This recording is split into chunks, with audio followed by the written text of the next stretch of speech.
First, begin by saluting my dear brother Oliver Cheese out of East St. Louis. And if any brother have presence, he had magnificent presence. He's vice president to the president, brother Adrian. They worked so very hard to bring me here, along with brother Matthew Peak, who is part of the graduate program in philosophy here. You all know the spirit of John Dewey resides deeply here at Southern Illinois University. Beside the great W.B. Du Bois, John Dewey is the greatest public intellectual in the 20th century, the barbaric 20th century, trying to tell the truth. Each time I come to this magnificent place, I'm reminded of a genius. His name is Dick Gregory. He arrived at this place in 1951. He set the half-mile record. He set the mile record, but he went on to work with folks like Fannie Lou Hamer, Stokely Carmichael, and Diane Nash, Rabbi Abraham Joshua Heschel, and Martin King, and he also knew Brother Malcolm. So Southern Illinois University, you all have quite a magnificent legacy. And my God, we've got some folks standing here. I plan to take my time. I don't know how I'm going to work that out. Oh, indeed. But I do plan to say something that unsettles you. That I came to Carbondale to try to unnerve you, maybe even for a moment unhouse you, because it is impossible to talk about the issue from the vantage point of my tradition. You see, I come from a terrorized, traumatized, and stigmatized people who are fundamentally committed at our best to tell the truth, but the condition of truth is to allow suffering to speak. So I begin on the side of town. Suffering from the new Jim Crow, the prison industrial complex, from massive unemployment, indecent housing, disgraceful school systems. That's the lens through which I try in my own fallible way to look at the world. And it's also committed to a deep and unapologetic love, the love supreme of John Coltrane. The love of Marvin Gaye, what's going on? Caravan love of the Isley Brothers, the love train of the OJs, the love train of a genius from the west side of Chicago named Curtis Mayfield. That's my tradition. That's where I come from. Now the only tradition, because I try to be cosmopolitan, sophisticated, fluid, and flexible, therefore I learn from other folk. But there's a direct connection between your R-O-O-T-S, the roots from which you come, and the R-O-U-T-E-S, the routes that you take. And if your roots are weak, then the routes that you take usually going to be disoriented. You run into a wall. You don't know who you are. So you need to Sankofa birds refuse to move forward unless you first look backward. And I say everywhere I go, I am who I am because somebody loved me. Somebody cared for me. Irene and Clifton, the West family, Shiloh Baptist Church, Reverend Willie P. Cook, and my pastor, Deacon Henry. And my Sunday school teachers, vacation Bible school teachers, Sarah Ray and others. I'm unashamed, I'm unapologetic of a critical appreciation of my root from whence I come. So I want to begin tonight with an epigraph from W.B. Du Bois. He's 89 years old. I want you to picture in your mind. He just emerged out of a court. They put him in handcuffs. The U.S. government put him in handcuffs because he was trying to tell the truth about America. He was getting ready to take America to the United Nations for the violation of human rights of black people in 1947. And 89 years old, 10 years later, he said, I want to put pen to paper. I want to write 3 novels. Isn't that something? 89 years old, he decided to write 3 novels. He got a whole lot of things to do, but that's how deep his commitment was. And you turn to page 275 of that first novel, The Ordeal of Mansard. He says, I've been wrestling with 4 questions all of my life. He lived to be 95 years old. He died the night that Martin Luther King Jr. told America about a dream that he had in August of 1963. The first question that he raised is, how does integrity face oppression? How does integrity face oppression? Second question, what does honesty do in the face of deception? What does honesty do in the face of deception? The third query, what does decency do in the face of insult?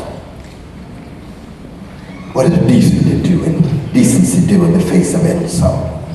And the last query, how does virtue meet brute force? Those are the four pillars of any serious perception, construal, or interpretation, even description, let alone explanation, of any historical moment from the vantage point of the tradition of those fundamentally committed to the fallible quest for truth and love. Integrity, not cupidity or venality. Yes, we all need money, we all get paid, but we live in a moment in which we are ruled by big money, big banks, and big corporations. Big money. Reminds me of Wu-Tang Clan, the Cream. Cash rules everything around me. But it doesn't have to rule me.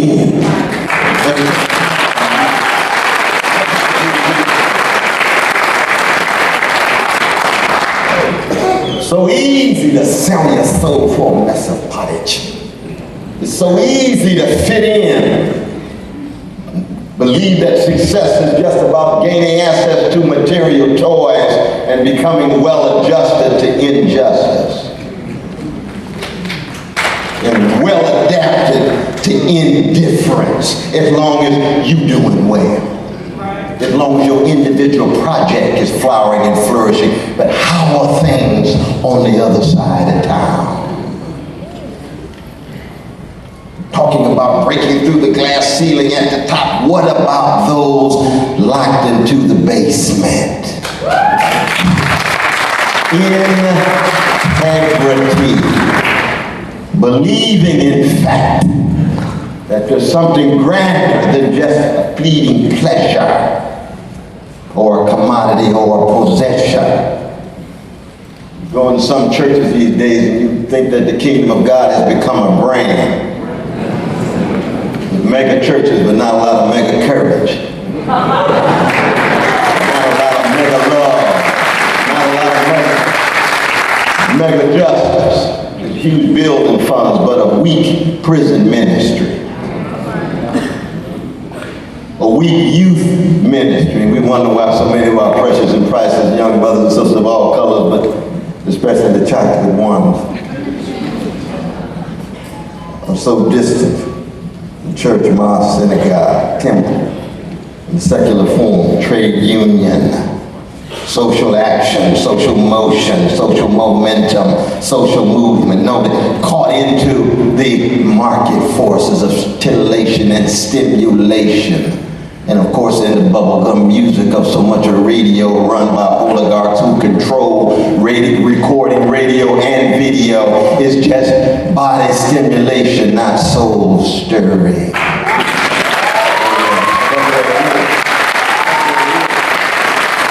Integrity. I was listening last night to Mr. Gerald and Bert, but I always listen to the Dales that put me to sleep. Love songs of brothers who sang in harmony because they followed the national Negro anthem. They lifted their voices, they just weren't echoes. And they listened to each other's voices, which meant that they were working together. And we wonder why there's not a group like the Dales today among all these brilliant, creative young folk. It's hard to even find a young group these days who can sing together. Some of them sing out of tune and still make $1 million. Nat King Cole, Sarah Vaughan, and Carmen McRae, and Shirley Cheese, and the others say, Lord have mercy, what's happening to a legacy? in which lifting your voice is not just a matter of stimulating a body, but it's a matter of providing some source of ennoblement and empowerment for people who are wrestling with catastrophe, wrestling with crisis, wrestling with darkness. So entertainment ain't no plaything. It's a way of trying to keep people moving, keep on pushing that Brother Curtis was talking about. Integrity, same is true in honesty. Intellectual honesty. No one of us have a monopoly on truth, but we know the difference between mendacity and veracity. We know the difference between lying over and over and over again, and at least attempting to tell the truth, even if you one of the few who are still standing in the midst of all the vicious attack. That's all right. That's all right. But it's not about being popular. See, Martin Luther King Jr. was shot down like a dog in Memphis on that balcony, Lorraine Hotel. 72% of Americans disapproved of the brother, and 55% of black people disapproved of Martin King when he was shot. Everybody loves him now that his body's in the grave. But oh no, when he was flesh and blood, he was talking about poor people. He was talking about critiques of the American government, critiques of the American empire. He was talking about the crimes of American government, the lies of the American government. So many black folk got scared, intimidated, afraid. Oh my God, he's becoming un-American. Oh my God, he's unpatriotic. No, he's not a flag waver first, he's a cross bearer. And if you're a cross bearer, you try to tell the truth. And you're willing to pay a price. And you're willing to bear witness. Now I know this is Holy Week, isn't it? Oh, Holy Week. You don't know whether it's H-O-L-Y or just really holy with a lot of holes in it.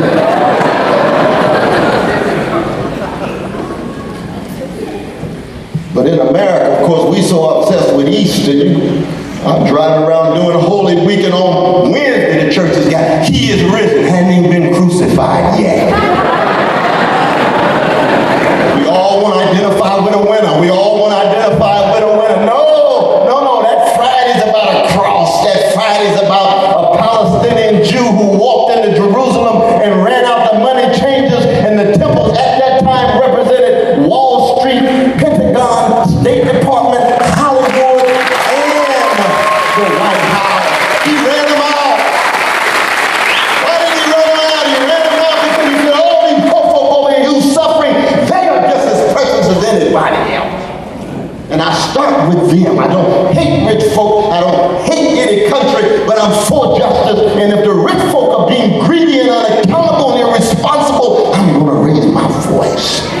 And if any country is telling a lie on dangerous forms of criminality, I'm going to raise my voice, not in the spirit of self-righteousness, but in the spirit of trying to be honest, have a sense of integrity. And if you really take integrity and honesty and decency seriously in our day, you cannot but cut radically against the grain. You cannot but cut radically against the grain. We live in an age of monstrous mendacity. The lies are so thick upon the lies that it's hard to keep track of the earlier lies that the new ones are replacing. And after a while, you find yourself living in a world of unreality constructed by a corporate media that as you attempt to stay in contact with suffering and misery and people's decency and dignity, lo and behold, you wonder, well, whether you are sane or not. You say, no, somebody's just making a whole lot of big money on this mendacity that's out there. What do you mean, brother? Where's mendacity? Well, let's just begin with the distinctive feature of our day, which is 22% of our children live in poverty in the richest nation of the history of the world. That's a moral disgrace. It is spiritually profane. 40% of precious black children, brown children, red children in this nation living in utter poverty in the richest nation of the history of the world, and there's not a moral outcry, no righteous indignation of an organized expression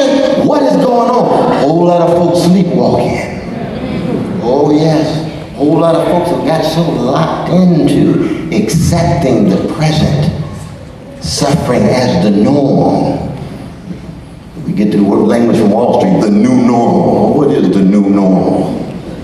Get ready to suffer some more. But 1% of the population at the top owns 47% of the wealth. Got a recent report just came out 3 days ago saying it looks as if America is an oligarchy rather than a democracy because the 1% of big money disproportionately shapes not only labor force but also politicians. What was it, Russell Feingold, when he left the Senate? What did he say? This house has become a site of legalized bribery and normalized corruption. I can't take it no longer. And this is supposed to be the place where the will of the people is expressed. And we know our politicians more and more deeply shaped by fundraising. 15,000 registered lobbyists. There's 100,000 on K Street, all assigned to different members of Congress to ensure that the interests of those at the top are disproportionately shaped. And then we wonder why it is that so many of our precious poor and working people live lives that are secondary and tertiary to those who are most powerful in our public life. My God, my God. Look at the crime against humanity with the new Jim Crow. I've been blessed to teach in prisons for 37 years. I'm teaching the course right now. Broadway Prison, 150 brothers. We read Plato, Augustine, we read Lorraine Hansberry, we read Toni Morrison. It's fascinating, 3-hour class. I got 12 brothers who are my teaching assistants. Oh, they work it too. They work it too. 62% of them in there for soft drug offenses. 62%. We're not talking about murderers, we're not talking about rapists. We're talking about soft drugs. How many Wall Street executives engaged in thick forms of criminality, insider trading, market manipulation, fraudulent accounting? How many Wall Street executives went to jail in 2008? Zero. What is going on? A criminal justice system itself that more and more looks criminal. Why? Because we've rendered our precious poor brothers and sisters, especially on the chocolate side of town, invisible. When I started teaching in prison back in the 1970s, we had 300,000 folk in prison. Today we got 2.5 million. There's been over $500 billion invested in the prison industrial complex. But when it's time to spend money on quality education in the community, you can't find a penny. Time to get a job, to do jobs at a little wage, can't find a penny. Time for quality health care, can't find a penny. We got a budgetary constraint. But when it comes to prisons, the money gets flowing. Why? Let's just be honest about it. Because the lives of our precious black and brown and red peoples just doesn't have the same value as the lives of our precious vanilla brothers and sisters. If, in fact, precious white brothers and sisters were going to jail at the same rate as poor black, brown, and yellow, there'd be a national emergency. Oh my God, we've got to deal with education. We've got to deal with crime. We've got to deal with crime. Oh my God, poverty, CNN, MSNBC, you possibly try to get it over. But it's not just the vicious legacy of white supremacy. It's not just race, but it's class as well. Because as a black person, I know that if black upper middle class brothers and sisters who are precious were going to jail at the same rate as poor black brothers and sisters who are equally precious, we'd have a different kind of black leadership. Oh yeah, let the Jack and Jill brothers start going to jail. At the same time as those we associate with the hood. Very different perspective. Even our churches would be different. And that's sad to say though, isn't it? Oh, that's sad to say. See, 50 years ago, even when we had Petty bourgeois black preachers. That's what middle-class black preachers, they were still concerned with lifting as they climbed. They didn't turn their back on Precious Jamal and Sister Letitia. That's what Dorothy Irene Height. Lift as you climb. That your destiny is inextricably interwoven with those of others. Even my brothers in Alpha, my Alpha brothers, my L6 brothers. Who are they? W.B. Du Bois, Paul Rose, Martin Luther King Jr., Adam Clayton Powell. These are middle-class folk associated with telling the truth about the suffering of anybody, but especially poor folk. And Donny Hathaway was an Alpha brother. And when he sang about the ghetto, he wasn't singing about nothing ugly. He was singing about ghetto fabulous. He was talking about strength and fortitude and determination. He was talking about ties of empathy and bonds of sympathy, spiritual force that the whole world had to take note of, even though they were financially broke as the Ten Commandments. Didn't have any money, but they had a quest for integrity.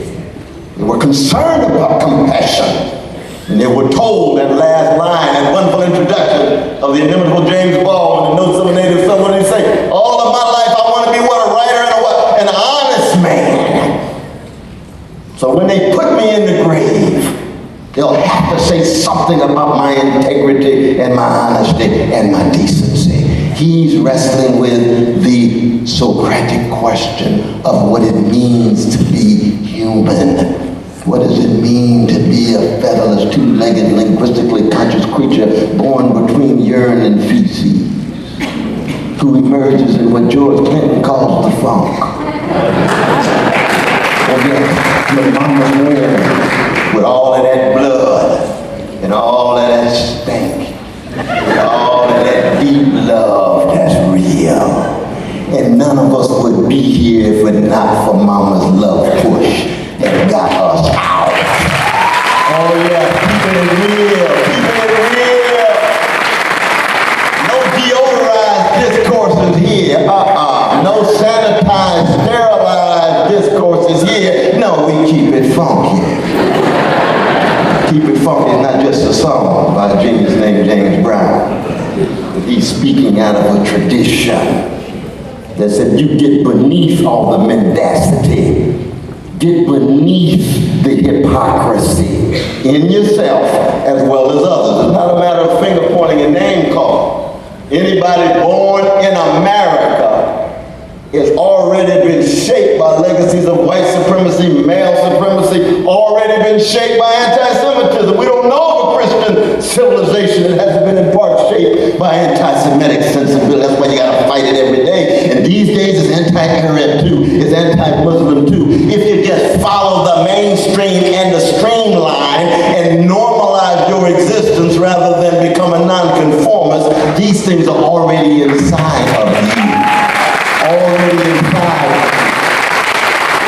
One of the worst is the imperial identity.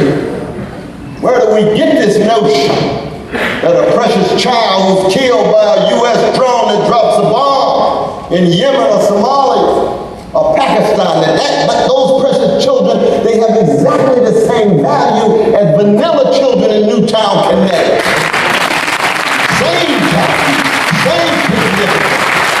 Same is true for brown babies in East Los Angeles. The same is true for our precious red babies. And our indigenous brothers and sisters don't have to be in the room for us to be sensitive about their suffering and their resistance. Country wouldn't exist if their land wasn't stolen. This grand institution was founded in 1869. What was going on in 1869? Well, no, slavery was over, little brother.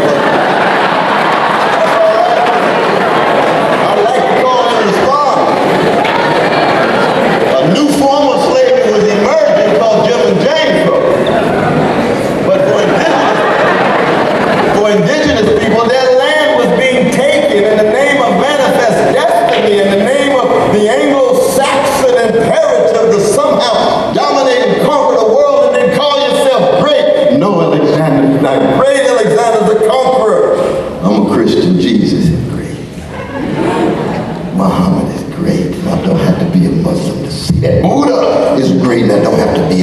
to say that? What land did they conquer? What people did they dominate? Who did they subjugate? Nobody at all. They just tried to tell the truth and spread some compassion. And most important, be willing to pay a cost. Not a market cost or a market price, but the kind of person you are being put on the line so that somehow you can keep alive a tradition and pass on a legacy of looking at the world from the vantage point of those Frantz Fanon called the wretched of the earth. And it means, in fact, then, that last question of virtue in the face of brute force becomes crucial. Why? Because so much of any serious talk about telling the truth that relates upon working people, not just here but around the world, every nation that we know. I'm trying to bear witness to a love. Love understood here, of course, not as some kind of a narrow, personal feeling, but as a fundamental commitment to the well-being of others and putting the needs of others above or alongside one's self. That's why Brother Martin used to say justice is what love looks like in public. Because when you love poor and working people, you can't stand the fact they're being treated unjustly. You hate the fact they're being treated unfairly. Never forget this moment. October 1960.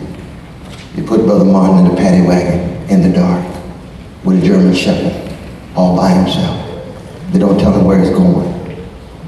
And they take him from Atlanta all the way to Reedsville Prison in Attoll County in Bucket, Jim Crow, Georgia.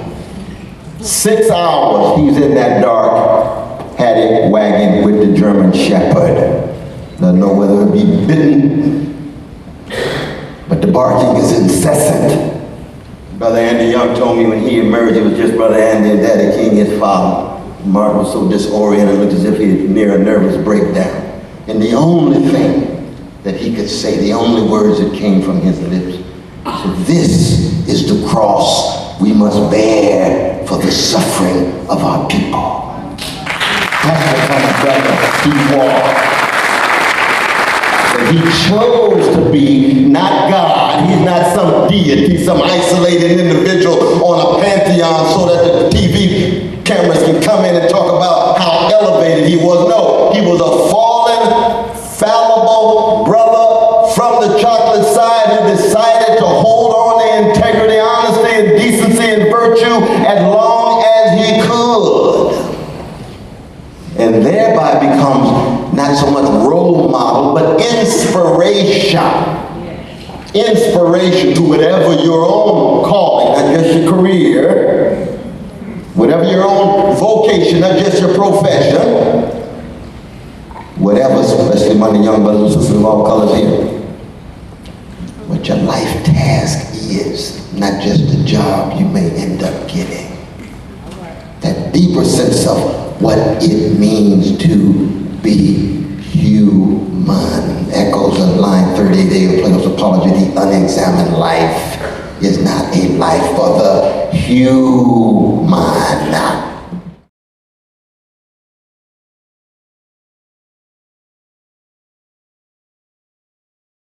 That deeper sense of what it means to be human. Echoes of line 38A of Plato's Apology. The unexamined life is not a life for the human. And our English word human comes from the Latin humando. Humando means what? Burying. That's where the word humility and the word humanity comes from in the Latin. Burying, because we are those kinds of organisms who transact with environment, who are on the way to being a corpse, who bury our dead as the ultimate act of love and dignity for them. It's a very powerful philosophical anthropology in terms of what it means to be human. I'm like, oh brother, where's elephants brought buried their dead too? And that's true, things get complicated.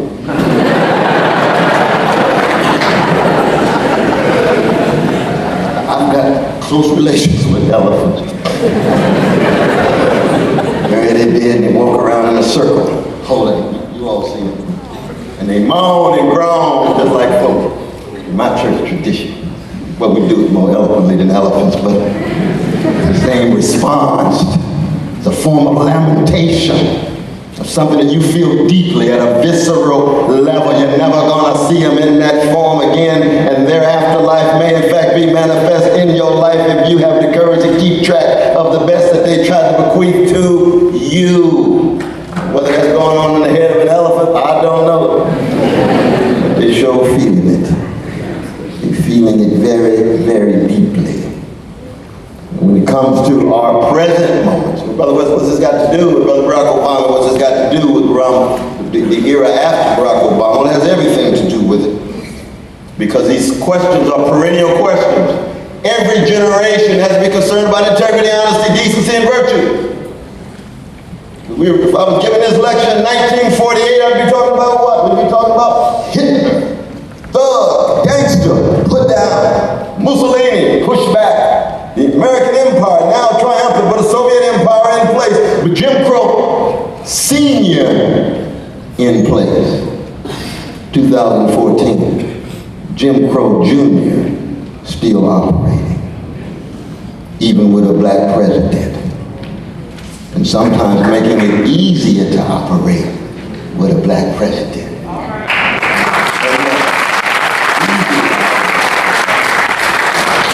So many mainstream vanilla brothers and sisters say, oh my God, Brother West, you got a black man in the White House. What more do you want? Beautiful sister Michelle, brilliant as she is, and two precious children. He said, oh, how much progress do you want? Oh, that is progress. That means, in fact, to our fellow Americans are less racist than their grandparents were. That's fine. I don't give moral prizes out for folk who are less racist. That's fine. That's a beautiful thing. But in our collection, you can tell us what, you don't stab folk, any folk in the back 9 inches, pull it out 6 inches and celebrate your progress. You got to first keep track of the structures and the institutions. You also want to keep track of what forces are behind, not just Brother Barack Obama, but his own Democratic Party as a whole. It's very clear. Fox News, right-wing brothers and sisters in the Republican Party are very clear about their connection with big money, Koch brothers and others. They're very clear about their attacks on the movements of working people and poor people. The Democratic Party, ooh, very clever, very clever. We're fundamentally concerned about black people. Oh, really?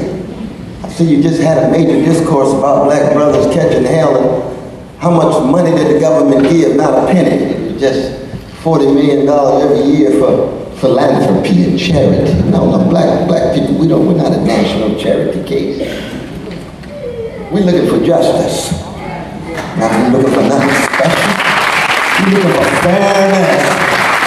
But be honest and candid about your unfairness. Be honest and candid about your discourse that hides and conceals the structural forms that reinforce the misery and the suffering. Don't trot out the black successful one, be it president or be it entertainer or be it athlete or whatever. Of course, black genius is overflowing all the time, no matter the consequences. Why are we so surprised? I watched television the last 4 years. Oh my God, they got black articulate, eloquent people. I'm just so overwhelmed. Where you been? Articulate and eloquent for over 400 years just in this country, let alone back in Africa. Ain't nothing new. Ain't nothing new at all. But the question is, one, what are they saying? Reminds me of the difference between Cicero and Demosthenes. Cicero used to give a speech and everybody said, oh my God, he's such a magnificent speaker. What did he say? I don't know what he said, but he was a magnificent speaker. Demosthenes, when he spoke, he stirred something in the soul. So when he finished, he said, oh my God, I got to be different. I've got to change my life. I've got to transform something about me because the subject matter and the words hit me so deep. It's like a John Coltrane solo. had brothers blowing at a level of virtuosity unprecedented on a European instrument founded by Adolphe Sax in Belgium in 1848 called the saxophone. Oh, but when John Coltrane's blowing, he's not paying attention to his own virtuosity. He's using himself as a vessel to affect your soul in such a way that you undergo Socratic interrogation of yourself.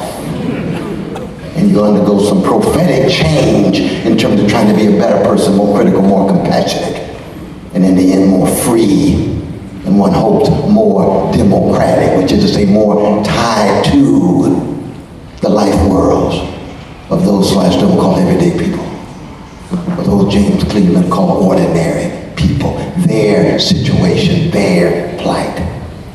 That's what is necessary in the age of Obama. Why? Because Obama emerges at a moment in which the nation is in very, very deep despair. He gives a speech in 2004. What does he say? He says, America is a magical place. I mean, when I first heard it, I said to myself, this brother's going to have a Christopher Columbus experience. He's going to discover America. There ain't nothing magical about America at all.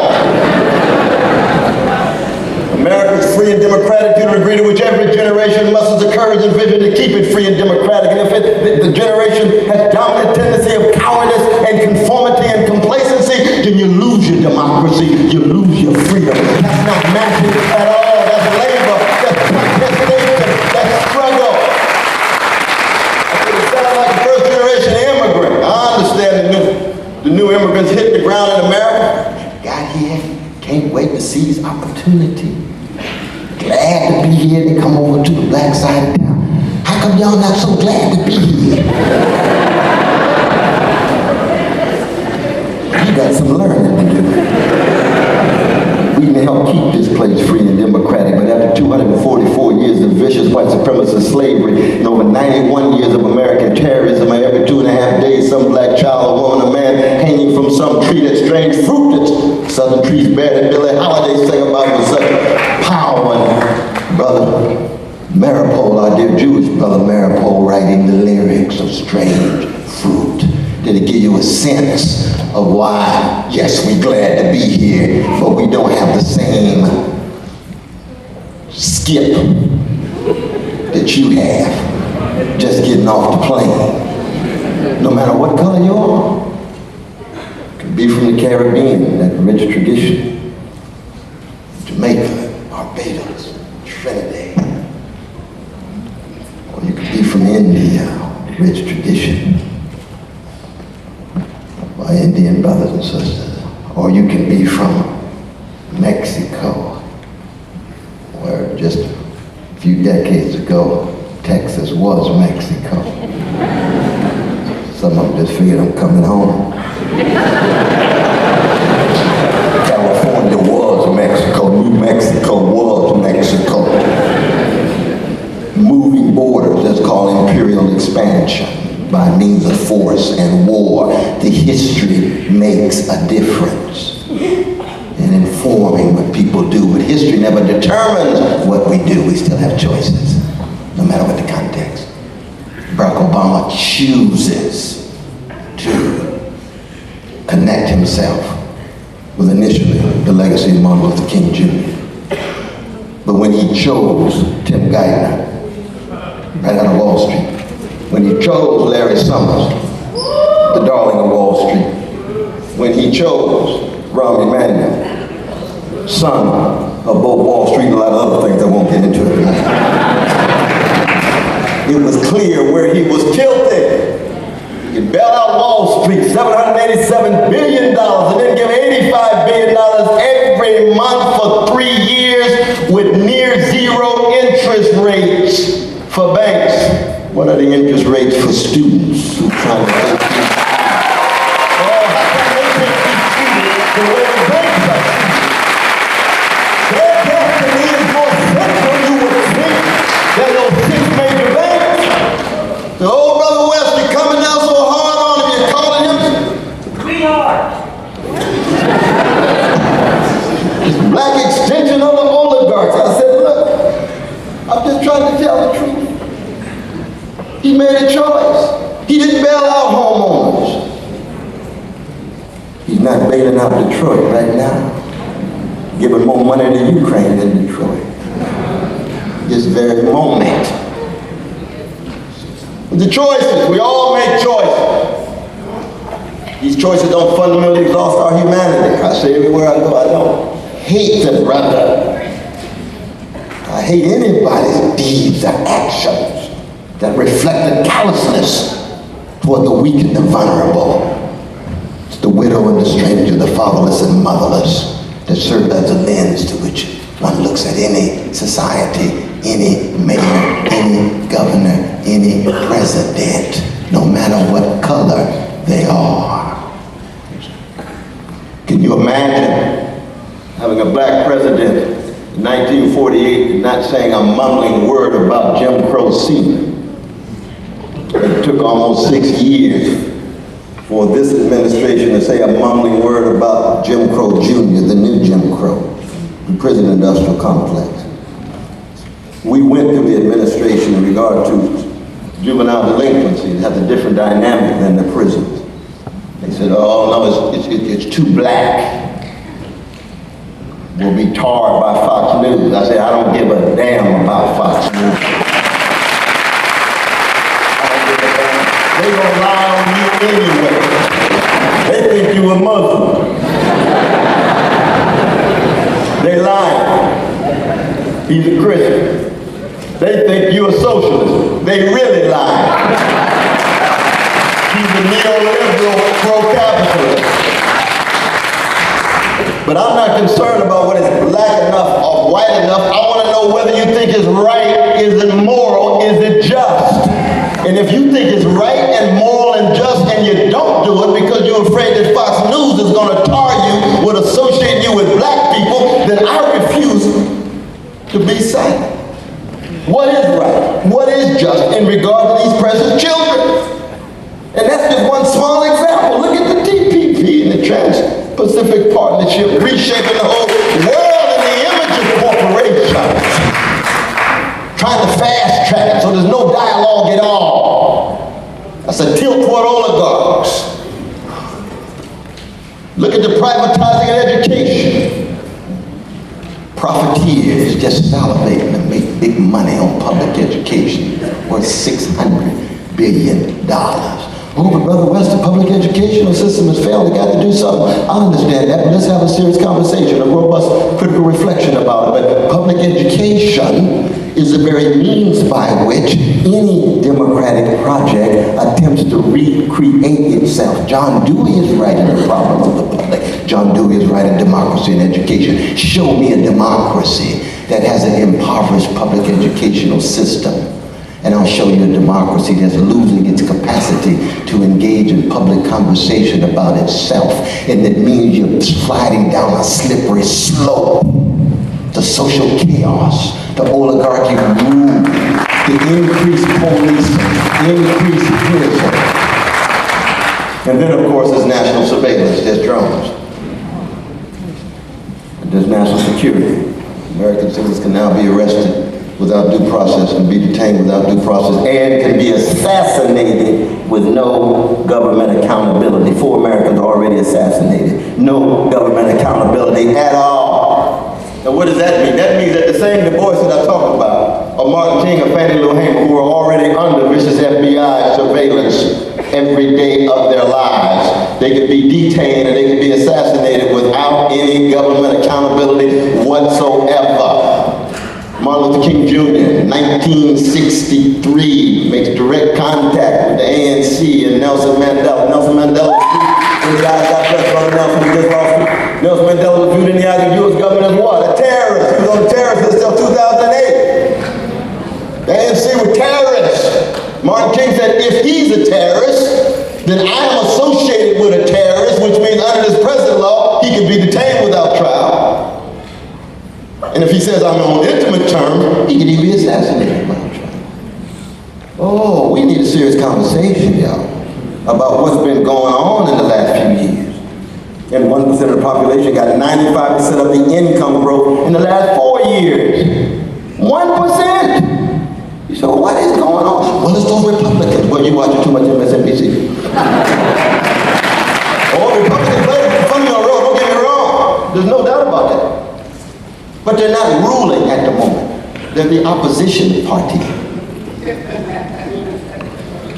They're the opposition party. The question is, what kind of vision, what kind of bully pulpit is used not just by the president, but by the Democratic Party? And if that party is milquetoast and spineless and also tied to big money, then we need to tell the truth. We need to be honest about it. And try to come up with what kind of alternative we do. But at least we have to be candid. We have to have some integrity without thinking that we have some purity. I do not believe that I have any monopoly on the truth. I do not believe that I have a panacea for solutions. But I'm on to my grave fundamentally committed to what my grandmother and grandfather taught me and what my parents taught me, which is when they put you in the grave, you be as used up as you can be in terms of your quest for integrity, honesty, decency, and virtue, no matter what. And that's how you go down. So what do? We got three fundamental tendencies these days: financialize, privatize, militarize. Those are the tendencies of the neoliberal capitalists, not just America, neoliberal capitalists around the world. Around the world. 25 years ago, corporations gained about 25% of the profits in the nation. Today, banks gain 42% of all the profits in the country. 25, 30 years ago, General Motors producing cars, contracts with workers. Profits go up, wages go up. These days, banks produce deals, not products. Big money in private hands. Billions of money, billions of dollars in private hands. This very moment, $2.2 trillion offshore. Controlled by big banks and big corporations. Offshore, which means what? No taxes. Which means what? Push the tax load on the hard-working, lower middle, stable middle, upper middle class. And counting. And counting. No democracy, let alone persons concerned with trying to be decent, can flower and flourish under such conditions. And of course, we always got ecological catastrophe looming in the background. Snowed yesterday in New York. Manhattan didn't know what to do. Things changing.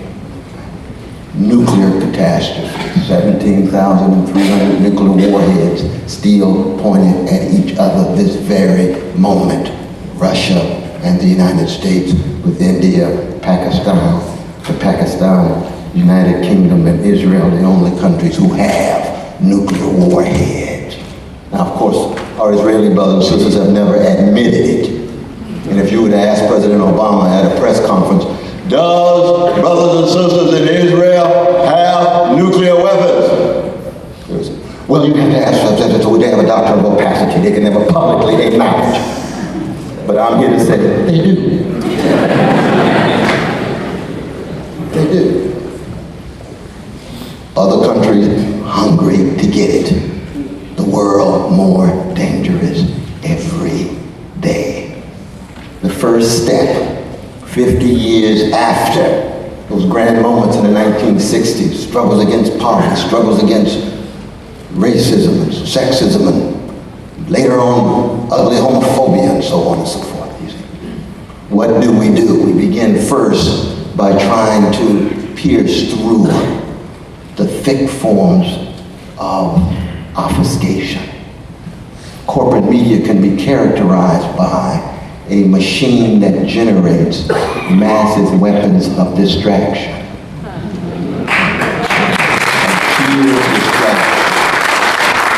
Here is a great institution. You enact at your best what the Greeks call paideia, P-A-I-D-E-I-A. What is that? That's deep education, not cheap schooling. And we know in America, rich kids get taught, poor kids get tested. Oh, that's a part of it.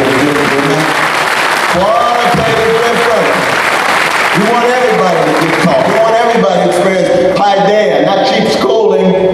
Just tied to some skills and you can lock into a labor force and maybe live in some vanilla suburb. No, we're talking about what it means to be a human being, to think critically for yourself, to tie you something bigger than yourself. Paideia, it is the formation of attention, to try to get you to attend to the things that matter as opposed to being distracted and getting you locked into things that really don't matter at all. In the end, the fleeting pleasures and instant gratifications, to get beneath that dynamism that seems to be so seductive for so many of our fellow citizens. You remember Henry David Thoreau went off to Walden Pond. What did he say? I got to do all that I can do to try to awaken my neighbors from their sleepwalking. We need that spirit. What are the conditions under which more awakening can take place?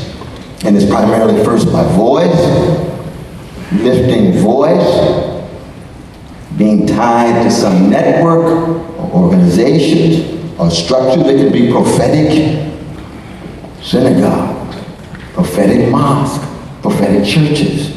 It could be secular, agnostic, and atheist movements concerned about justice, concerned about patriarchy, whatever. But this awakening is so fundamental, and yet it is so difficult, and we know that if we cannot lift our voices and become more awakened, then our sleepwalking will lead into a darker and darker nightmare. We need that spirit. What are the conditions under which more awakening can take place? And it's primarily first by voice, lifting voice, being tied to some network or organizations or structure that could be prophetic synagogues, prophetic mosques, prophetic churches. It could be secular, agnostic, and atheist movements concerned about justice, concerned about patriarchy, whatever. But this awakening is so fundamental, and yet it is so difficult, and we know that if we cannot lift our voices and become more awakened, then our sleepwalking will lead into a darker and darker nightmare. Now I'm going to end on a blue note, because we're going to say good time for question and query. I'm in no rush whatsoever. So have your questions and your queries ready. But I want to end on a blue note. And this is very important, especially in America, because America has a tendency I call it a Peter Pan sensibility. We've grown wealthy, we've grown powerful, but we've yet to really grow up.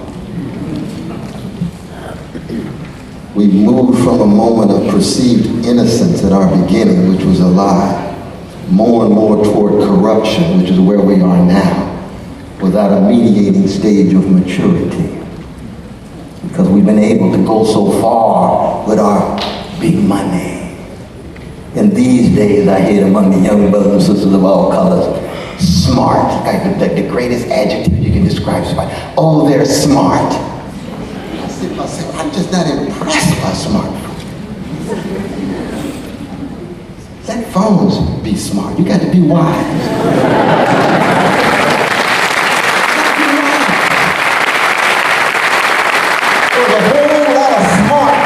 Nazis. Goethe was very smart. He was a thug. There's a lot of smart white supremacists and smart homophobes and smart male supremacists and smart anti-Arab and anti-Muslims. Know a whole lot seemingly, but some kind of moral constipation sets in. So when it's time to allow what is right to flow, there's a blockage.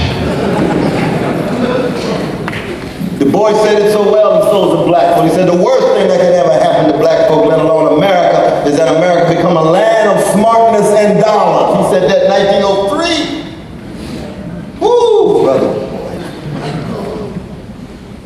Well, the truth teller, but he had no monopoly on truth. He was growing like everybody else. In a way, that's where we are now, in the land of smartness and dollars. But where is the wisdom? This is where the blues come in. I come from the blues people. You see, the blues ain't nothing but it's a narrative of a catastrophe lyrically expressed. And so it begins with catastrophe. And smartness might be one catalyst that will move you toward wisdom. But in order to deal with catastrophe, you've got to have your spirit intact. You've got to have your sense of moral sensibility fortified if you're going to make it all the way to the tomb and not sell out a cave in or give up and end up in the crack house. The blues. America, now a nation with the blues. You either learn something from a blues people or you may end up losing the best of what you have been able to create over the years. B.B. King says, nobody loves me but my mama, and she might be jiving too. That's the blues. That is catastrophic. At the deepest level, almost like Antigone. Sophocles is great character. Every force in the cosmos in history is against you. And the one friend you thought you had with your sister, she ends up milquetoast too. But what does B.B. do? He stands there, almost like Sly Stone. He wrote, stand. There's a cross for you to bear, things to go through if you're going anywhere. Stand. There's a midget standing tall and the giant beside him about to fall. Stand, Sly Stone says. That's how B.B. King, he just stands with a little help from Lucille. He got a smile on his face. And he's got style that's undeniable in the way in which he interacts with Lucille. So the tradition comes all the way through the spirituals and the blues, all the way through that genius from Mississippi. And what is he saying? He's saying precisely what Emmett Till's mother said when she stepped to the lectern to speak to the world about the death of her precious baby Emmett in August 1955. You all remember Emmett Till, don't you? He was from Chicago, wasn't he? He went down to Gutbucket, Mississippi. He was killed by cowardly American terrorists. Cowardly white supremacists dropped his precious body in the Tallahatchie River. She fetched it out. She brought it back to Chicago. She had a massive funeral at Robert's Temple Church of God in Christ on the west side of Chicago. 50,000 people marched through that church. That was the first massive civil rights demonstration 3 months before Rosa Parks sat down on the bus in order to stand up for justice. And when Mrs. Till, Mamie Till stepped up, you just feel the dialectical interplay between what she was going to say and the sensibility of a blues people and what B.B. King and Muddy Waters and Bessie Smith and Ma Rainey represent. And she looked over at her baby, his head was 5 times the size of his ordinary head. Tears were flowing through her eyes. When she looked in the camera, she said, I don't have a minute to hate. I will pursue justice for the rest of my life. That's a blues person. In the face of catastrophe, compassion, wisdom, integrity, honesty, craft, technique, community, we, consciousness, knowing that you could be the next one in that coffin, that's all right because I've done all that I can do. I'm passing the baton on to the next generation, but I don't want to pass it on to no Milli Vanilli who's just lip syncing. Oh no, I don't want to pass it on to folks who just imitate, who just want to be copies all the time. We got too many copies in the younger generation. Try to be originals like Donny Hathaway and Miles Davis and Coltrane and the others. Try to be the distinctive you rather than the me that's constructed by corporate media. That's what it is to be a blues person, and that's where we are now. Thank you all so very much. Well, good time for questions. Good time for questions. Thank you.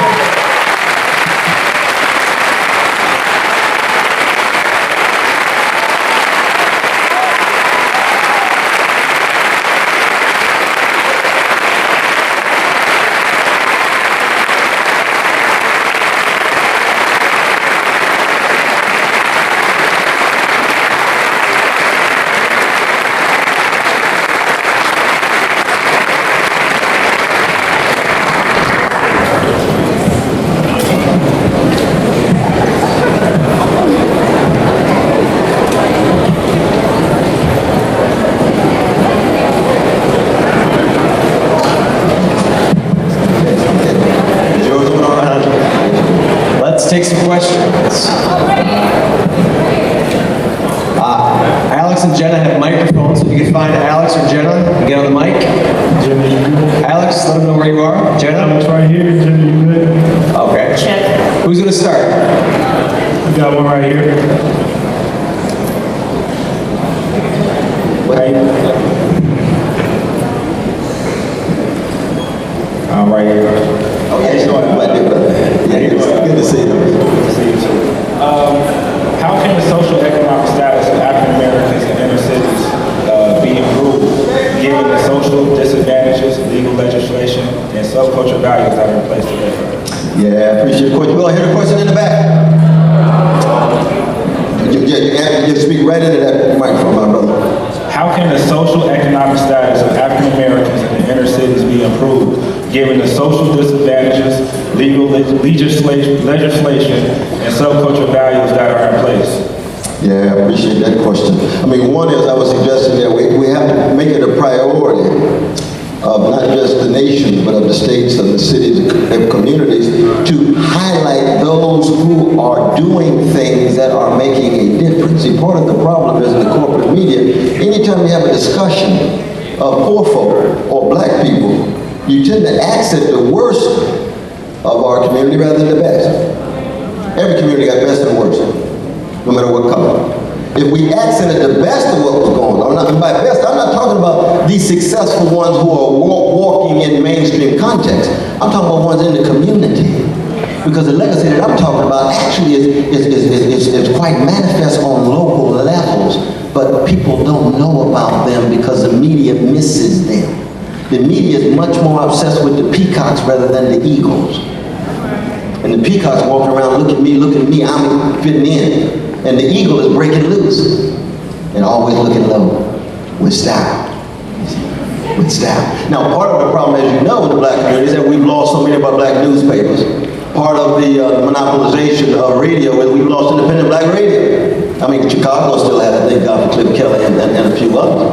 But we've lost black radio, and that's another reason why our music is so bubblegum rather than Marvin Gaye and Asher and Simpson and so forth. It's just that flat stuff that the corporations allow for and green light in order to stimulate bodies, to keep folks sleeping. Carriers want hard to get a deal.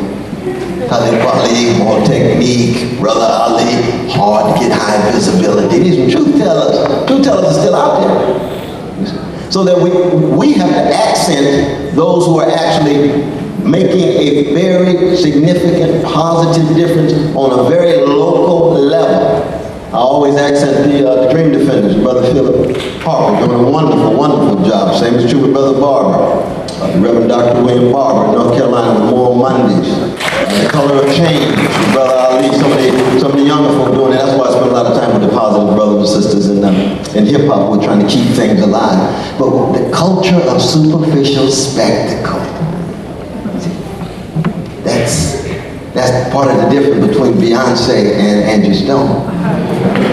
You see, Beyonce is a great entertainer, but in terms of Kim Burrell like singing, it ain't there. It's not there. But the spectacle of who she is, she's a beautiful woman, I ain't no doubt about that. And she shakes things that some of us brothers moving and things, But in the end, give me Aretha. Just give her a microphone and let her sing. That ain't spectacle. That's substance at the deepest level. And Aretha is just a symbol of the Anthony Hamiltons, the Gerald Leverts, the Glenn Joneses, the great artists who have tremendous difficulty filtering in the mainstream. We have to put a priority on them. That doesn't mean that we demonize the others, but that's mainstream folk. That's fine. But we need to also highlight these folk who are making a difference culturally, spiritually. Same is true with our preachers. Who are the preachers who are projecting? It's the megachurch preachers. T.D. Jakes and others. T.D. Jakes is a spiritual genius. The brother's one of the greatest preachers around. But he don't have a lot of political courage. He's scared. Everybody been scared before. But as a Christian, death, where is thy sting? Grave, where is thy victory? You see, that's where courage comes from. Where are the courageous black preachers these days? On the local level. Not too many on the national level. You end up there with Shryock, with the FBI. What's going on? He's speaking some truth. He's done some wonderful things in his career. But with the FBI for 4.5 years, they go from Martin, hated by the FBI, to been the FBI informant. Oh, Lord, have mercy. That's a serious shift taking place. But he is creatively adjusting to the terrain of big money, high spectacle, publicity, TV, and then his own talent. He's a brilliant brother in his own way. He's highly intelligent. But he needs to be critically scrutinized. Especially if he's the grand example of the prophetic black preacher, pastor, leader. My God, that's a serious shift. We go from Martin to Brother Al. Oh, Lord. You have a question? Yeah. Hi, Dr. West. My name is... Where are you, my sister? Oh, yeah, there you go. My name is Paula Bradshaw, and I'm running for Congress here on the Green Party ticket. Oh, Green Party in the house. Green Party in the house. Yes. When we talked about the people that were here before that were wiped out in the so-called Indian Wars, although really it was war of terrorism against the Indians that were here That's right. 150 years ago, I would like to point out that the people that lived here before didn't think you had to be smart to eat. Didn't think you had to be ambitious in order to live. Everybody deserved to shelter and food and love, and they were all part of the tribe. And I think we need to get back to that feeling that every single one of us is part of the tribe, and every single one of us deserves food and housing, and you don't have to be smart, and you don't have to be ambitious, and you just deserve it because you live here, and we all should work together. And I want to know what you have to think about that. Well, I first want to just salute you in terms of the Green Party is such a force for good in the country. In terms of trying to provide alternative perspectives and so forth. And when you think of Amy Goodman and others in terms of media and alternative mainstream corporate media, the Green Party and alternative, vis-a-vis the two parties tied to oligarchs. And I agree with that kind of weak consciousness, that sense of community that we're talking about. We have to reconceive it in our present contemporary situation, but absolutely, we have so much to learn from our indigenous brothers and sisters in terms of community, spirituality, what it means to treat nature as a thou rather than an it, which is to say what it means to commune with nature and dominate. That's tied to the impending ecological catastrophe that I very briefly alluded to. So I just say yes, indeed. I agree. Alex. We see our dear brother there. Okay. Hi, my name is Andrew Reed. I wanted to comment on this monstrosity economic system that we have today. Yes. And our education system. It really bothers me that our education system seems to build us and design us in order to make money for the purpose of making money. And you had mentioned the education system of Pade, and I think it's very important for us to get back to teaching for the sake of teaching, baking for the sake of baking, and for others. And I wanted your comment and your opinion on how we get this education system back in order to bring back eudaimonia. I guess that would be the right word. Yeah, no, I appreciate that question, my brother. One is, of course, we learn from others. You know, I'm sure, about Finland and why it is that Finland's #1 in the world when it comes to education. The fact that their classrooms are small, they've got 2 teachers in every class, that the teachers are viewed as having high status and stature in their society. If the teacher walks into the room in Finland, people say, oh, my God, there's a caretaker of our future. When a teacher walks in the room in America, what do they say? You burned out yet? We know you don't have any money because your income is so limited. You see? So the teachers are not elevated. You can't have a high quality public education without not only adequate resources, but an atmosphere that elevates the role that teachers play and then accents not so much just competition, but cooperation among students to generate the kind of trust for them to be highly creative. Going back again to the jazz metaphor, you see, Miles Davis, quintet or quartet, right? Each person in that group has a profound trust of the other. They have unbelievable respect for each other. So they are cooperating. It's not competitive. I'm gonna sound better than you. I'm gonna sound better than you. No. We in this together, but you were sounding good. And I want you to sound good too. Well, there's that sense, that's a democratic spirit that Dewey and Du Bois and some of the others have talked about. You see, what it means to be self-trusting in that sense. But also at the same time, you're non-conformist because your individuality is not swallowed by community. And that paideia, that kind of education you're talking about, accents the individuality of students in community, but it's not swallowing that individuality, it's allowing distinct persons that we are to be the distinct persons that we are, to the best of our ability, based on who we are. Can you grab the mic? Wait, let me get a mic for you, brother. Alex, you come over here. Get the mic for you, brother.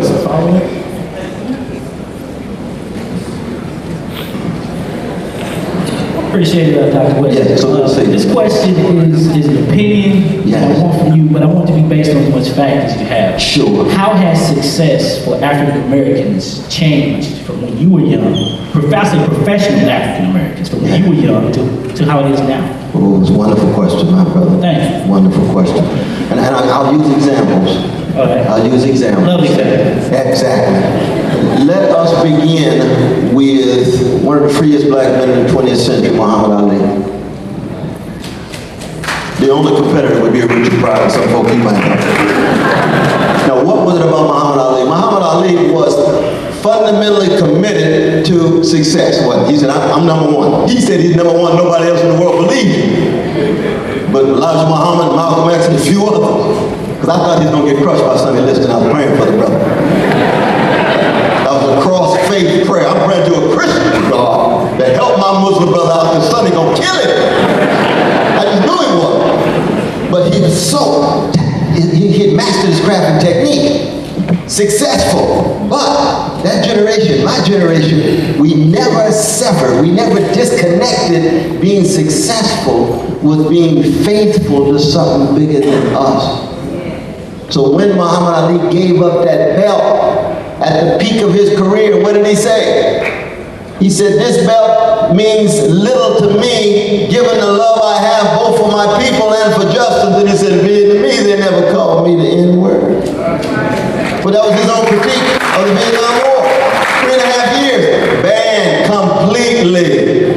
So successful and faithful went hand in hand. These days, successful so easily disconnection from being faithful to something bigger than just yourself. You see what I mean?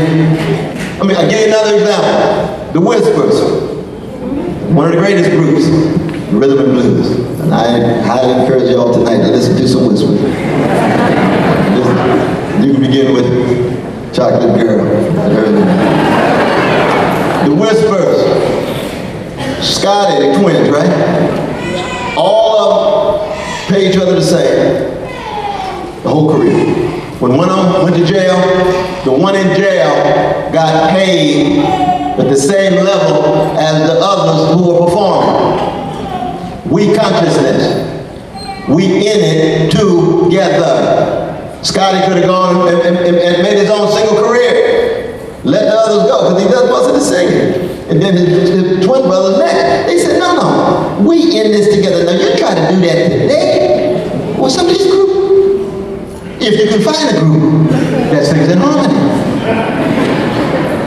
Faithful, successful, tied together. We need to bring that back. I'm not anti-success. I'm anti-idolizing, fetishizing success that is not connected to being faithful to something bigger than you, beginning with the children, the elderly, the fatherless, the motherless.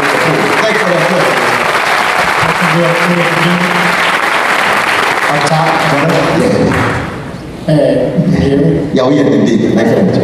My name is Rudy, and my question is, as a college student falling into a system built on debt, how can we pursue justice as well as being successful in the sense of like the American dream?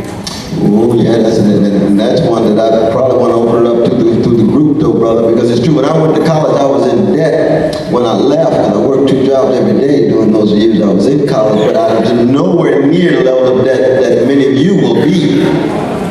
And so it is true that you're going to have a kind of albatross around your neck, but you still want to be free. See, there's a difference between knowing that you have an impediment and allowing that impediment somehow to determine how you think and what you do. You want always to be a free person no matter how much debt you have.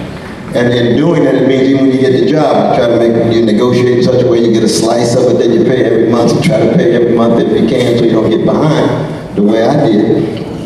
But I was married and things, I won't get into the details. I think I did the right thing to get behind, but I wouldn't recommend that to you. Not at all, not at all. You want to make that monthly payment, but also still be free. See, the worst thing that can happen is to have a people who historically were in chains and end up successful in golden chains, and then still laughing in their chains rather than trying to break the chains.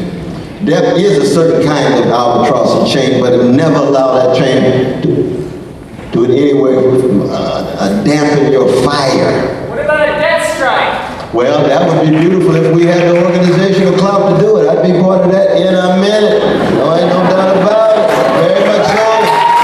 Very much so. In fact, I would also say very much like the debt that so many of our brothers and sisters of so-called third world were locked into, that have a movement among young people saying we want to eliminate the debt. Eliminate the debt. All across the board. And we promise to be critical citizens, compassionate human beings who make the country and the world a better place as that debt is lifted. It's almost like a covenant that we make. I'd love to be a part of that movement. Very much so. Over here, man. Alex, yes. Good evening, sir. How you My doing, name is brother? Kyle Williams. I have a question in regards to a law that's supposed to be going into effect July 1st of this year. In 2010, Barack Obama signed the FACTA Act, which is the Foreign Account Tax Compliance Act, and that is going to require all FFIs, foreign financial institutions, to give up all information in regards to U.S. account tax holders. If they don't give over that information to the IRS, there's going to be a 30% withholding tax on all U.S. dollars located anywhere outside of the U.S. How do you think that's going to have an effect on me and my generation here? Well, I think it's a positive thing if he can enforce it. If he can enforce it, though, brother, I'm glad you raised that, because as you know, we've got some strong antitrust laws, but they're not enforced. There's a lot of things on the books that are not enforced. That $2.2 trillion I was talking about offshore, and we know a lot of it's in just one building in Cayman Islands. 18,000 businesses. All of them say they headquarters in that one building. That one building. And then you got other places, Sweden, Switzerland, and other places. But the question is, how do you enforce it, and how do you ensure that the Department of Justice is not on such intimate terms with those big banks and big corporations that they would be viewed as somehow betraying their friends? See, one of the reasons why the Department of Justice didn't go after the big banks is because Brother Eric Holder comes out of a law firm that is on intimate terms with the big banks, and he would be persecuting some of the people he plays golf with. But that's hard to do unless you have tremendous courage, because you're part of a network. This is part of the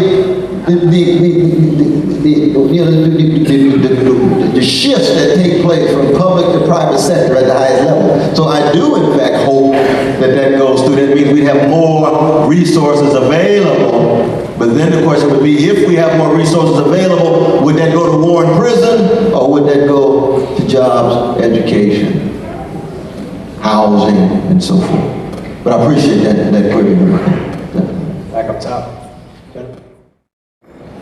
Good evening, sir. How you My doing, name is brother? Kyle Williams. I have a question in regards to a law that's supposed to be going into effect July 1st of this year. In 2010, Barack Obama signed the FACTA Act, which is the Foreign Account Tax Compliance Act, and that is going to require all FFIs, foreign financial institutions, to give up all information in regards to U.S. account tax holders. If they don't give over that information to the IRS, there's going to be a 30% withholding tax on all U.S. dollars located anywhere outside of the U.S. How do you think that's going to have an effect on me and my generation here? Well, I think it's a positive thing if he can enforce it. If he can enforce it, though, brother, I'm glad you raised that, because as you know, we've got some strong antitrust laws, but they're not enforced. There's a lot of things on the books that are not enforced. That $2.2 trillion I was talking about offshore, and we know a lot of it's in just one building in Cayman Islands. 18,000 businesses. All of them say they headquarters in that one building. That one building. And then you got other places, Sweden, Switzerland and other places. But the question is, how do you enforce it, and how do you ensure that the Department of Justice is not on such intimate terms with those big banks and big corporations that they would be viewed as somehow betraying their friends? See, one of the reasons why the Department of Justice didn't go after big banks is because Brother Eric Holder comes out of a law firm that is on intimate terms with the big banks, and he would be persecuting some of the people he plays golf with. Well, that's hard to do unless you have tremendous courage, because you're part of a network. This is part of the shifts that take place from public to private sector at the highest level. So I do, in fact, hope that that goes through. That means we have more resources available.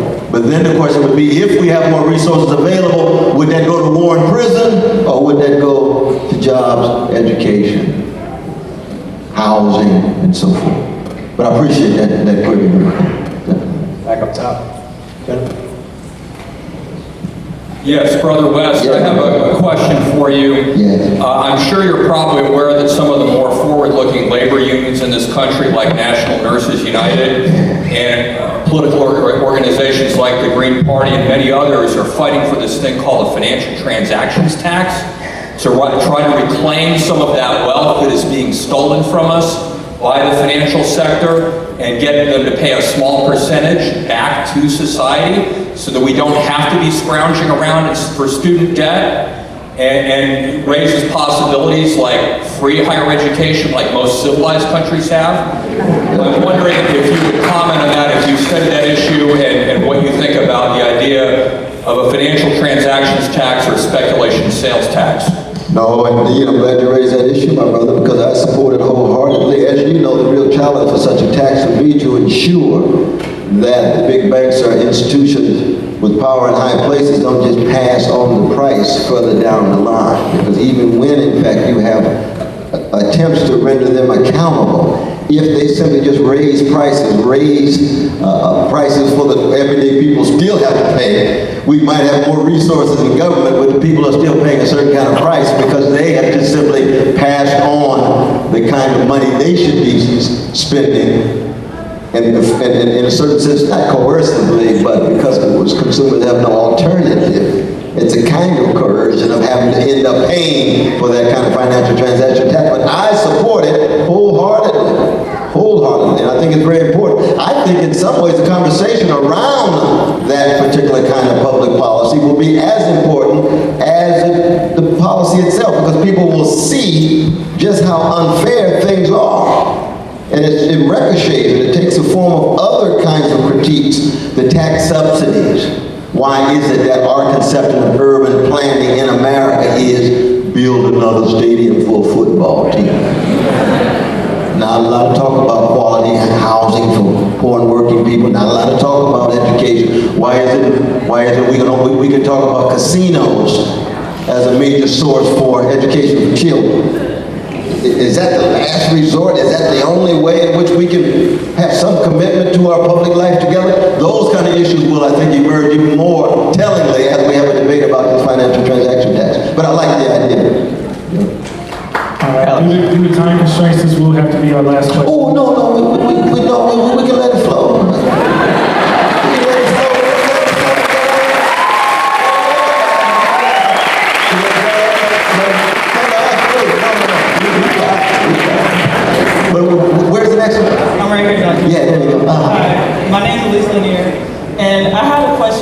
why y'all say unified efforts. As you look around this room, you can tell S.I.U is a very diverse campus. You have a lot of people that feel strongly about things. But especially with students on this campus, sometimes we may get together, but then the work kind of wavers off when there's no results. And I was wondering if you have any advice for increasing our endurance and motivation, even though you may not see it, you may not have that instant gratification, you're still sowing seeds for the future. Do you have any advice on how we can still work together even though you may not see it, even in your lifetime? Yeah, well, I love that point. Thank you so much. The planting of seeds is such, you don't always get a chance to see them sprout. And you don't plant the seeds in order to see them sprout. You plant the seeds because you're trying to do the right thing. And they'll manifest in various ways. And as you know, people wake up at different times. Sometimes you plant a seed, it doesn't hit them until 5 years later. Oh, I remember Professor Johnson was reading John Dewey. My God, it hit me now. But at the moment, I thought it was a waste of my time. And that's called growing up. That's called maturity. You know what I mean? And but now, of course, for students here, you're here 4 years. Maybe a few of them 5. So, but it is a revolving door in that sense. And so you want to be able to pass it on to the next generation. It's changing all the time, but you are making a difference when you have networks, organizations here on campus that have robust conversations from a variety of different perspectives, and not just a matter of just one perspective. You don't want just leftists or just neoliberal centrists or neoconservative. We're all in it together, even though in the end somebody's right and wrong. I'm not a relativist about this thing. Somebody is right and wrong. But you want to have a dialogue, intense dialogue. And that's different than a chit chat. Dialogue affects you. You want to change. You want to wrestle with the issues in that way. And then I think also there is something about Chicago. Chicago is a very, very unique creation. And Mississippi and Chicago, ooh, it's just sublime in terms of especially chocolate Mississippi moving into Chicago and transforming that whole city. And so you end up with some of them coming to Southern Illinois University, and they bring in that Chicago something with them. And you try to convince them to be true to the best of that something. And that something has to do with what I was talking about. Trying to tell the truth, be courageous, visionary, self-critical, and so on. And I don't believe that black folks from Chicago have a monopoly, but black folks from Chicago are very special. And I say that from California, that are very special. And there's something about Mississippi, too, that allows for that. You know, Mississippi is the state that produced more literary artists, the greatest literary artists in any other state, with Faulkner and Tennessee Williams and Eudora Welty and Richard Wright and Margaret Walker. That's Mississippi. That's not New York. That's not Massachusetts. That's not Emerson. That's not Henry James. Now Melville, we got to stop and tell him to say his name. He's New York. But Mississippi has a group. Now what is it about that Mississippi that didn't go to Chicago, that then spills over to S.I.U. in a disproportionate way? You see what I mean? That is something that's worth accenting. And everyone from all around the country and the world can learn something from it. When I talk about blues people, it begins in Mississippi Delta. It begins there. See, we ain't got to the vanilla side of town with Elvis. And he's not an imitator, he's a creative appropriator of that blues sensibility. I know that's another question. Dr. West. Yeah. My name is Pepper Holt. We met a number of times. Where are you, brother? I'm right here, sir. Oh, yes. Oh, yeah. Okay. Fantastic. You sitting down, all right? Yeah, I'm sitting down. That's cool. Excuse me, sir. No, that's cool. I just want to keep see you, my brother. This community here, as far as the segregation here, from the legacy of segregation, has never ever had a ward system for which people from the segregated side could vote for his own destiny and be sitting at the table. We are now facing and have spoke for decades about environmental racism and Copper's wood treatment plant, which is still yet causing problems in our community.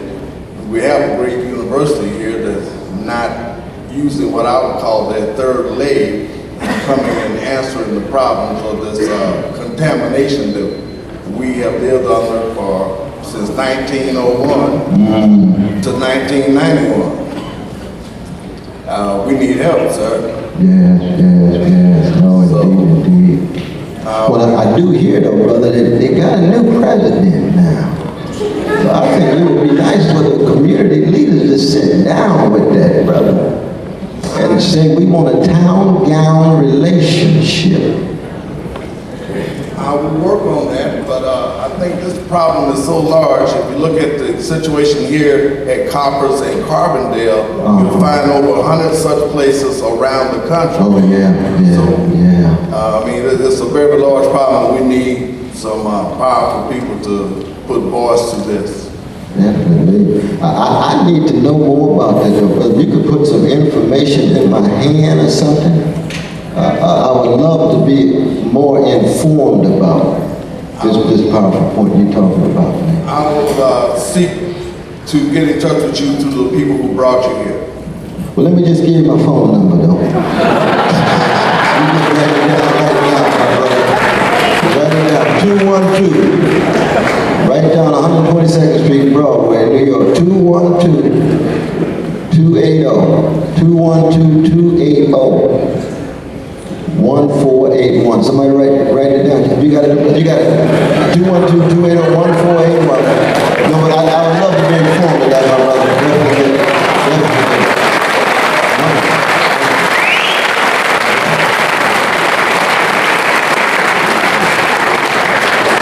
Well, we got you right here. Got you right here. We got a lot of hands in I want to give you a shout out. I've talked to you several times here. Democracy Now! My name is Jimmy Rogers. Oh, yeah. How you doing? So good to see you, brother. So good to see you. Great to see you, sir. I wanted to say that, you know as well as I do, that between the year 2000 and 2010, that over 400,000 factories got moved out of the United States. I'm not opposed to the development of third world countries, China, Mexico, and other places. But at the same time, I'm more in tune with developing them in a manner that doesn't promote slave wages. That's right. I mean, we got brothers down in Mexico that work in car factories for 25 cents an hour. We've got people in China that work for 15, 20, 25 cents an hour. And that's the reason these factories moved out of this country, was to take advantage of those slave wages. And as I always say is that slavery might have gotten abolished here, but one of the worst slaveries you can have is to have no job at all. And if they move your job out to another country where slavery is legal, and that's what slavery is if you're working cheap, you're a slave. But the only way that I can see that you can possibly stop that is the fact that we need to pass federal laws that says that if a person works in a factory and they're not being paid X amount of dollars per hour to work, the products are not going to come into this country. So we have to stop the import of slave wage made products. And the fact is, our largest export of this country is raw goods that are being shipped out of here, and cardboard boxes, paper goods to bring these slave wage made products back in here. But I wanted to get your comment on that, due to the fact that obviously you being a black person, being a descendant of slavery, I know you don't want to see Chinese people or people that are in India. I think there's like 250 million people in India that live on less than 50 cents a day. And well, you know the trickle-down effect of paying people decent wages, because that money all gets spent. You know, if you pay people $10 an hour in India, they spend it in India. So it has a trickle-down effect. So that's one of the reasons why these third world countries are not being developed. And these big, rich, what you want to call the 1%, are taking advantage of people all over the world and still working people in slavery. And I think we as a nation that led the way in abolishing slavery and passing laws against it needs to lead the way in stopping slavery all over the world. And when we do that, obviously, we should make our own cars here, our own refrigerators, China should make their own cars over there, and they should make their own refrigerators. As far as these companies being allowed to ship goods and their factories to countries.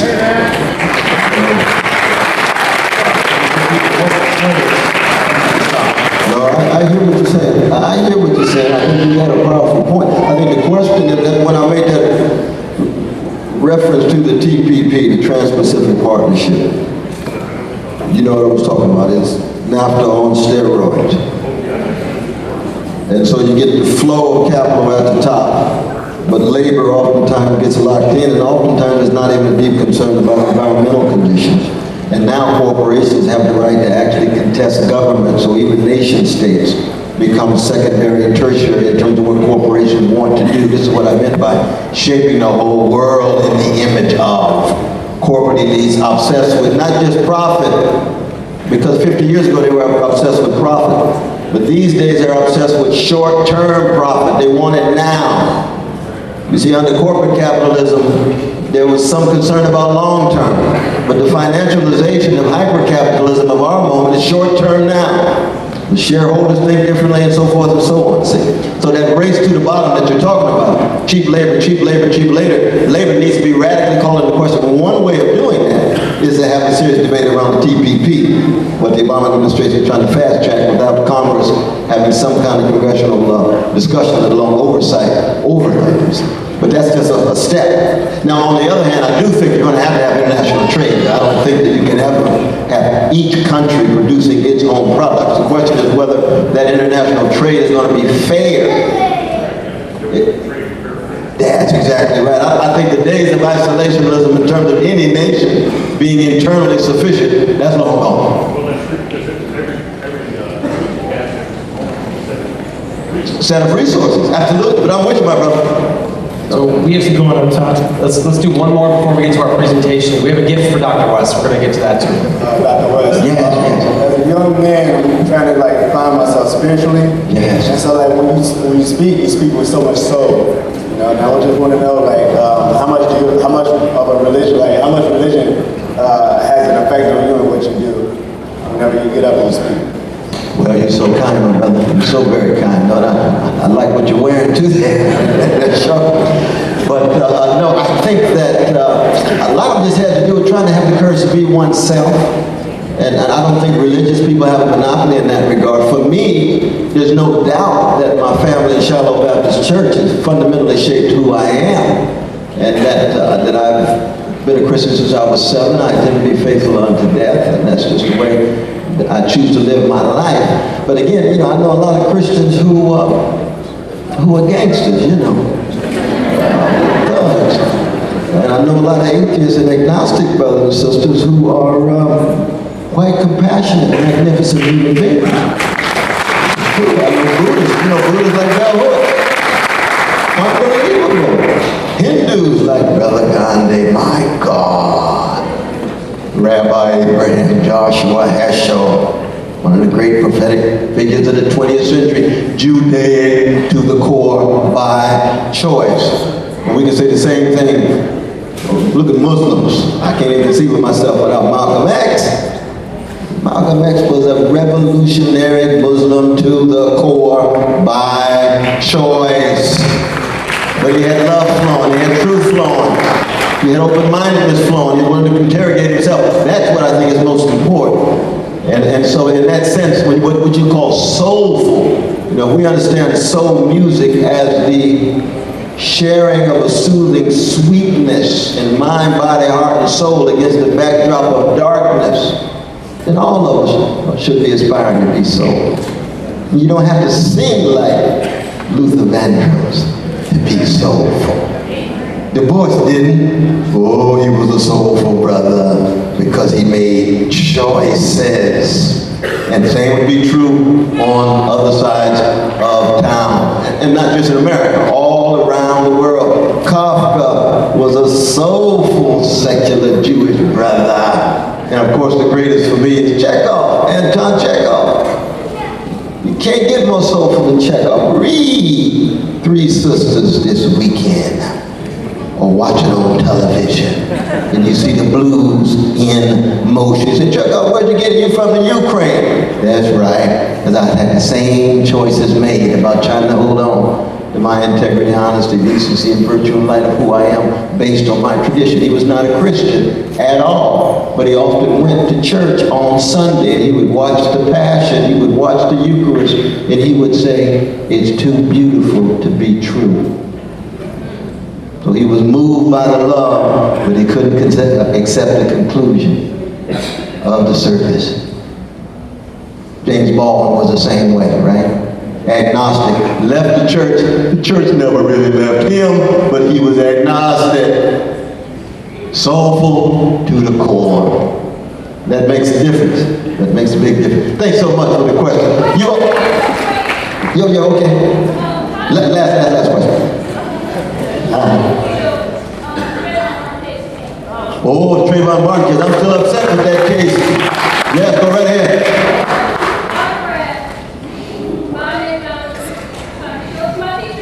Oh, I will autograph whatever you like to autograph.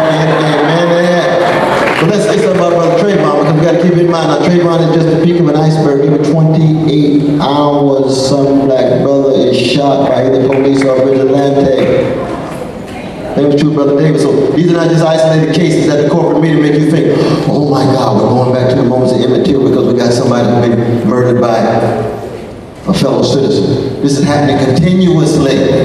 So many places. Now, it's a big country, granted, but it's happening continuously. But what obsessed me about the Trayvon Martin case was, I was concerned that it not be reduced just to a struggle over stand your ground. The Department of Justice still needs to investigate the case to ensure that fairness is being enacted. You see what I mean? And we don't have a lot of dialogue on that now. I'm trying that thing right now.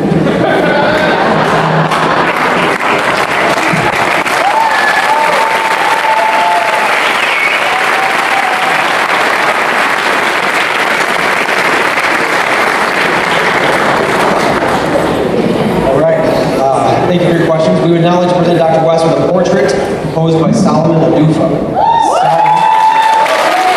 Solomon is a citizen from Chicago, studying architecture. Solomon is a self-taught artist and full-time S.I.U. student who grew up in Sundai, a small village in Ghana, West Africa, with a population of roughly 1,000 people. Solomon has presented many pieces and exhibitions, including the C4 Art Exhibition Archives, the current Homeland exhibit in Art Alley that ended today. We'll start off again after the Purchase Awards. And a portrait presentation to Dr. Angela Davis during her visit here in February of this year. Solomon?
With that, I want to thank you all for coming. Thank you, Dr. West, for your passion, your fire, and your courage to tell the truth.